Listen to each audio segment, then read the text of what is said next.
राज्य के सरकारी स्कूलों में पदस्थापित होने वाले विशिष्ट शिक्षकों की वरीयता स्थानीय निकाय के शिक्षक के रूप में प्रशिक्षित वेतनमान प्राप्त करने की तिथि से होगी।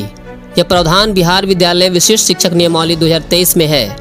इसके मुताबिक जहां 2 शिक्षक प्रशिक्षित वेतनमान की एक ही तिथि साझा करेंगे, उनकी जन्म तिथि वरीयता तय करने के लिए मानदंड होगी। जहां 2 शिक्षक की जन्म तिथि भी एक ही होगी, वहां अंग्रेजी वर्णमाला के क्रम में शिक्षक का नाम वरीयता तय करेगा।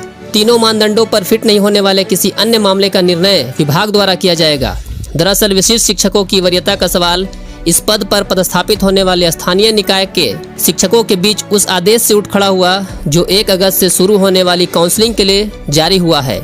शिक्षा विभाग के 16 जुलाई के उस आदेश में कंडिका 6 की उपकंडिका 2 के अंतिम पंक्ति में कहा है कि उनकी वरीयता विद्यालय में योगदान की तिथि के आधार पर निर्धारित होगी। इस पंक्ति के विरोधाभासी होने की वजह से ही विरोधाभास की स्थिति उत्पन्न हो गई है।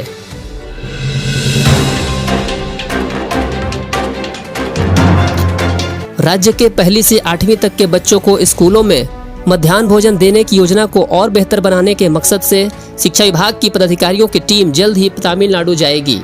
मध्याह्न भोजन योजना के बेहतर संचालन में तमिलनाडु देश में एक मॉडल है। तमिलनाडु में मध्याह्न भोजन योजना के मेन्यू से लेकर भोजन बनाने और परोसने तक की बारीकियों को पदाधिकारी देखेंगे। इसके बाद विभाग तय करेगा कि राज्य में मध्याह्न भोजन योजना में कौन कौन से बदलाव किए जा सकते हैं। जानकारी के अनुसार तमिलनाडु सरकार के संबंधित पदाधिकारियों से इस संबंध में यहाँ के अधिकारी बात भी किए हैं। तमिलनाडु सरकार ने वहाँ की मध्याह्न भोजन योजना के संचालन से संबंधित विस्तृत जानकारी पीपीटी के माध्यम से विभाग के पास भेजी है। पीपीटी में बताया गया है कि तमिलनाडु में प्रारंभिक स्कूलों में बच्चों को दोपहर में भोजन के साथ साथ नाश्ता भी परोसा जाता है और भोजन में सप्ताह में 5 दिन अंडा भी दिया जाता है।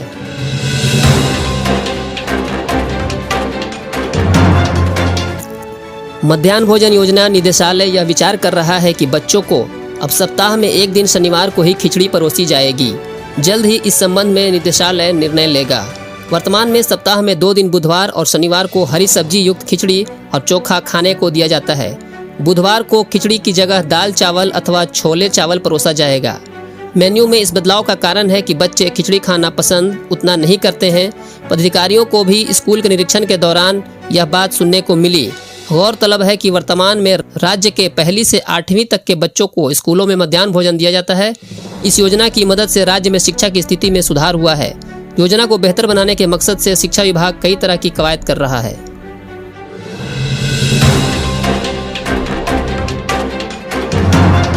तीसरे चरण की शिक्षक नियुक्ति परीक्षा के दूसरे दिन शनिवार को राज्य भर से 24 फर्जी अभ्यर्थियों को पकड़ा गया। सबसे अधिक औरंगाबाद से 6, गया से 5, पूर्णिया से 3, पटना, दरभंगा, बेगूसराय और जहानाबाद से 2-2 को पकड़ा गया है। वहीं लखीसराय और कटिहार से 1-1 मुन्ना भाई को भी पकड़ा गया है। ये सभी एक दूसरे की जगह परीक्षा दे रहे थे। 2 दिनों के भीतर 32 फर्जी परीक्षार्थियों को पकड़ा जा चुका है।